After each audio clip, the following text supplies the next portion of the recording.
What happens when a small-town New Zealand drummer with a towering voice takes center stage and becomes the face of one of Australasia's most iconic rock bands? Mark Hunter's journey from rural New Zealand to rock stardom is one of raw talent, charisma, and resilience. Born on September 7, 1953, in the modest town of Te Awamutu, New Zealand, Mark was raised in a musically gifted household. His father, a part-time clarinetist, and his Fijian-born mother, a skilled pianist, nurtured his love for music. Alongside his brothers, including Todd Hunter, who would later become Dragon's bassist, young Mark was immersed in performance from an early age. The Hunter boys began playing in a family band during primary school. Mark initially took the role of drummer while Todd picked up the guitar. By high school, they were performing in cabaret bands, building their stage presence and experimenting with different styles. In 1972, Todd moved to Auckland and formed the foundations of what would eventually become Dragon.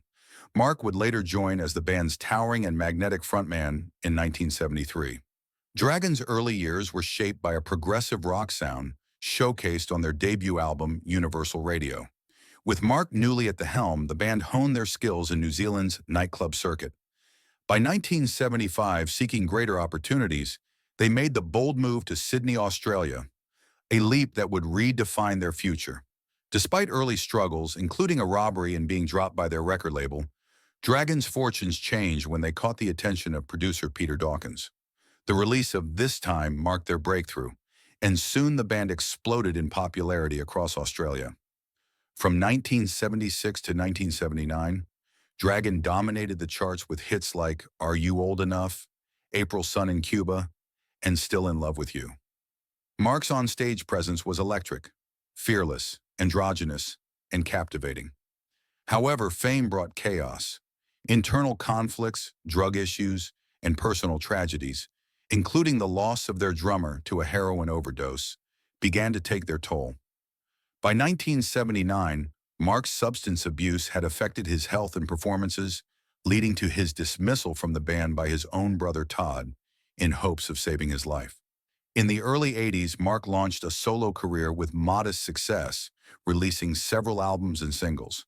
He reunited with Dragon in the mid-1980s for what was meant to be a one-off tour, but the chemistry was undeniable.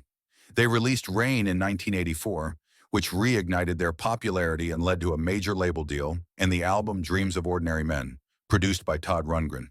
Throughout the late 80s and early 90s, Dragon continued to tour and release music, with Mark remaining the band's powerful emotional core.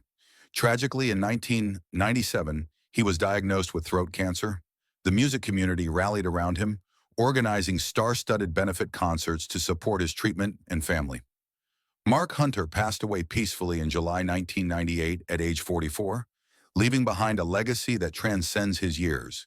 He was a dynamic performer, a symbol of resilience, and a beloved figure in both New Zealand and Australian music history.